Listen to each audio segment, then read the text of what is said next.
अगर आपके देश में महंगाई है, अगर आपके देश में समस्याएं हैं, आपके देश में सब कुछ गड़बड़ चल रहा है, तो सबसे पहले जांच परख कर देखो आपका राजा कहीं अनपढ़ तो नहीं है। अगर आपके देश में बेरोजगारी है, बहुत सारी समस्याएं हैं, तो ज़रा देखो कि आपका राजा का कहीं कोई दोस्त तो नहीं है। अगर है तो सबसे पहले अपने राजा को उखाड़ के फेंको, नहीं तो आपकी समस्याओं का कोई समाधान नहीं होगा।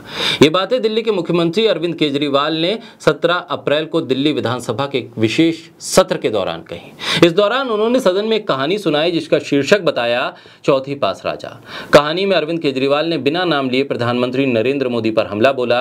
केजरीवाल की कहानी में नोटबंदी से लेकर किसान कानून और बढ़ती महंगाई जैसे मुद्दे शामिल रहे, लेकिन इस कहानी के बीच सदन में मौजूद बीजेपी के विधायक जो तस्वीर सामने आई है वो मुस्कुराने वाली तस्वीर सामने आई है। यानी कि केजरीवाल पीएम मोदी को अनपढ़ बताते रहे और बीजेपी के विधायक मुस्कुराते रहे, हंसते रहे, मानो उन्हें फर्क ही नहीं पड़ रहा है कि उनके नेता को अरविंद केजरीवाल किस तरह से संबोधित कर रहे हैं। बीजेपी के विधायक सदन में मुस्कुराते हंसते नजर आए। बोलता हिंदुस्तान पर मैं हूं आपके साथ मिर्जा शाकिर अली बेग। दिल्ली के सीएम अरविंद केजरीवाल ने कहा है कि एक महान देश में एक चौथी पास राजा था जो बहुत अहंकारी था और उसे पैसे की बहुत हवस थी, बहुत बड़ा भ्रष्टाचारी था। उससे अफसर अंग्रेजी में बोलकर किस किस फाइल पर साइन करवा लेते थे उसे पता ही नहीं चलता था, क्योंकि वो अनपढ़ था।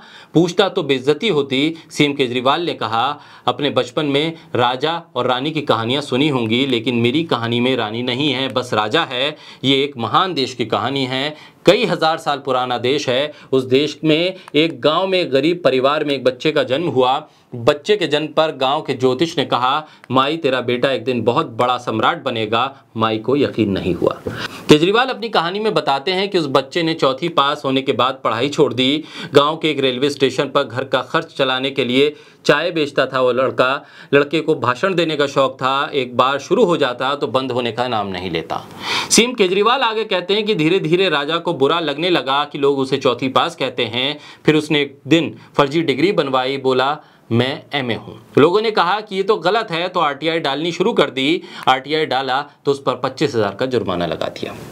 केजरीवाल ने कहा कि कुछ लोगों ने चौथी पास राजा को आइडिया दिया, नोटबंदी कर दो, भ्रष्टाचार खत्म हो जाएगा।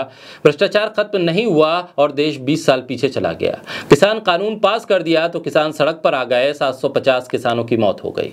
इससे पहले तुगलक राजा था, वो भी ऐसे ही कुछ फालतू काम करता था। अब राजा को एक दिन लगा कि मैं राजा बन गया, पता नहीं कितने दिन रहूंगा। गरीबी में बचपन जिया था। उसने सोचा कि पैसे कमाने चाहिए, पैसे कैसे कमाऊं, ऐसे कमाऊंगा तो छवि खराब होगी। एक दिन उसने अपने एक दोस्त को बुलाया। उसने दोस्त से कहा कि मैं राजा हूं, तुझे सारी सरकारी ठेके दिलवाऊंगा। दोस्त ने कहा, नाम तेरा और पैसा मेरा, तेरे को 10% कमीशन मिलेगा। दोस्त मान गया, उसे तो फ्री में पैसा मिल रहा था। उसके बाद दोनों ने मिलकर देश को लूटा और पूरे देश में हाहाकार मच गई। ये कहानी सीधे सीधे तौर पर प्रधानमंत्री नरेंद्र मोदी को संबोधित कर अरविंद केजरीवाल ने सदन के भीतर गढ़ी थी। लेकिन इस कहानी में अरविंद केजरीवाल ने जिस तरह से प्रधानमंत्री को हर मुद्दे पर घेरा, प्रधानमंत्री को लेकर जिन शब्दों का इस्तेमाल किया, उन शब्दों को सुनने के बाद भी बीजेपी के विधायक जो दिल्ली विधानसभा में बैठे थे उन्हें गुस्सा नहीं आया।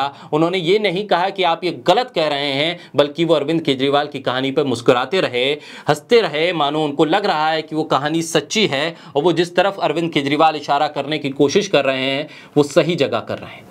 आखिर बीजेपी के विधायकों को हो क्या गया है दिल्ली विधानसभा के भीतर शोरगुल करके? वो जब बीजेपी की अपनी नीतियों के बारे में बता सकते हैं तो प्रधानमंत्री को लेकर गढ़ी गई इस कहानी को लेकर उन्होंने आपत्ति क्यों नहीं दिखाई? दरअसल वो फोटो जब सामने आया तो लोगों ने पूछ लिया कि आखिर बीजेपी के विधायक और अरविंद केजरीवाल के बीच में ऐसी कैसी कहानी चल रही है, कौन सी केमिस्ट्री चल रही है जो एक चौथी पास राजा की कहानी पर वो मुस्कुरा रहे हैं, जबकि सीधे सीधे ये कहानी प्रधानमंत्री से जोड़कर अरविंद केजरीवाल ने सुनाई है।